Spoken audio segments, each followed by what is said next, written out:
Tuloy-tuloy ang pag-angat ni Kapuso Primetime King Dingdong Dantes at ngayon, matapos ang 28 taon, tuloy ang tiwala sa isa't isa ni Dingdong at ng Kapuso Network. Katunayan, tinaguri ang Dingdong Dantes Kapuso Day ngayong araw bilang pagdiriwang ng muling pagpirma ni Dingdong ng kontrata sa GMA.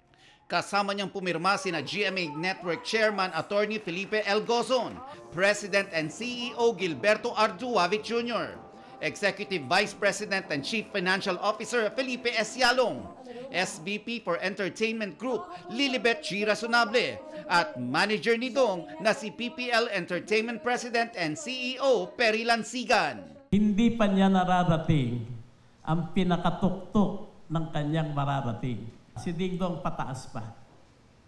Kaya Dingdong, maraming salamat, and I hope GMA and you will go higher together. We see there is more than much further that he can still go. So when we see a situation like 28 years, parang we're doing something well, we're doing something right.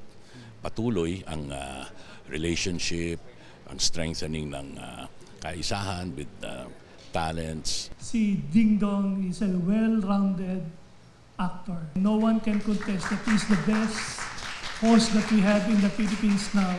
After all these years, he has continued to be of value and to add value to himself. And very proud na tayo sa network sa GMA is part of that effort and that journey. Present din sa contract renewal sina Chief Marketing Officer and Head of Sales and Marketing Group Diesel G. Maralag, GMA Network Senior Vice President Attorney Annette Gozon Valdez, Senior Vice President and Head of Integrated News, Synergy and Regional TV Oliver Victor B. Amoroso, Senior Vice President for Corporate Strategic Planning and Business Development and Concurrent Chief Risk Officer and Head of Program Support, Reggie Bautista.